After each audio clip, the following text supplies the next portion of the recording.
Bom, esse evento reúne algumas das principais cabeças, digamos, do pensamento marxista no mundo hoje, no campo da economia política.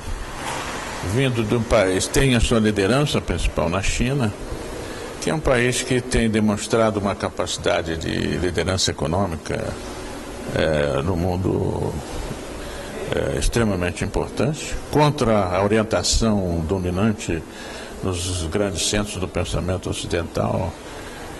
A China conseguiu manter durante 30 anos um crescimento econômico de cerca de 10% ao ano, o que revela que eles entendem alguma coisa de economia, né? Depois você tem uma participação japonesa muito forte, que também é outro país que tem uma grande demonstração de eficiência econômica. E tem também uma participação nos Estados Unidos, também, de norte-americanos, europeus também.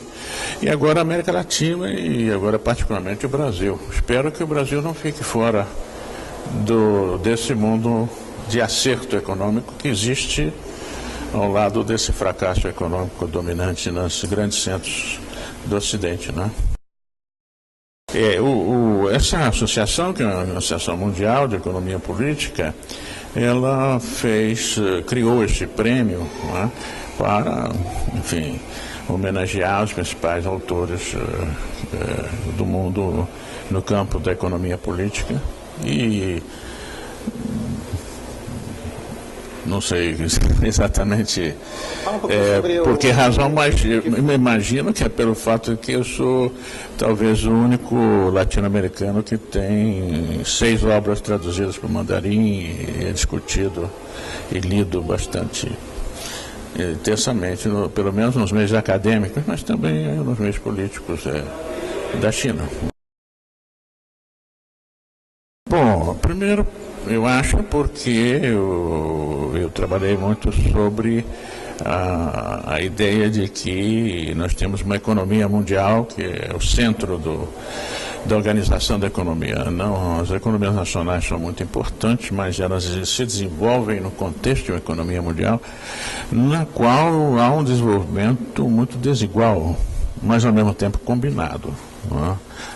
Ao mesmo tempo que a desigualdade é muito grande, ela está articulada no mundo, não é?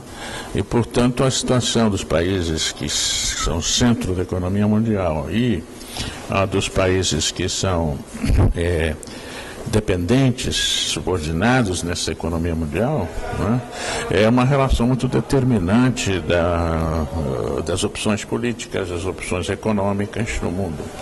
Os chineses estavam muito preocupados de que a China saísse da condição de subordinação da economia mundial em que eles viveram durante um longo período, desde o final do século XVIII, quando a China era a principal economia do mundo e de repente entra numa queda que leva a China para uma condição de subordinação na economia mundial, etc. Mas,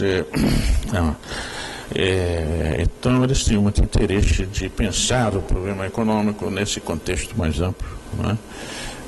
Creio que isso foi uma razão pela qual, já na década de 90, traduziram um livro meu que já existia na América Latina há muito tempo. Tinha sido traduzido para o japonês também, então havia um contato com o Japão maior, sabe? E depois os outros livros onde eu trabalho exatamente sobre essa relação de dependência no mundo, né? E sobre a economia mundial. Bom, agora o último que eles traduziram é exatamente uma crítica do neoliberalismo, auge e decadência do neoliberalismo, né? Que eu intitulo inclusive como do terror à esperança, que é um pouco a situação que vivemos depois de anos de terror para impor uma economia contra o povo. Estamos abrindo e tendo um pouco de esperança de superar esta situação e passarmos por uma fase de crescimento, desenvolvimento, de atendimento às necessidades dos nossos povos, etc.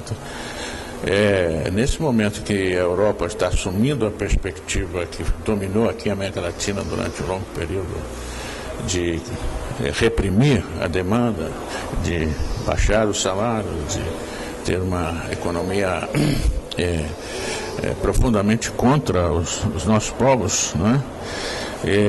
depois de anos que nós éramos o campeão disso, sob a direção do Fundo Monetário Internacional, eles agora assumem essa política e a liderança europeia, né, a elite europeia, mas com muita resistência, né, uma resistência muito forte na Europa nesse momento. A China está fora disso, mantém o seu desenvolvimento, mantém o seu crescimento. Não há nenhum grande movimento contrário ao processo econômico da China. Portanto, interessa a eles uma interpretação, um estudo dessa problemática que explique, né, o que está ocorrendo e que ajude a tomar decisões que eles têm tomado de maneira bastante sábia em geral, né.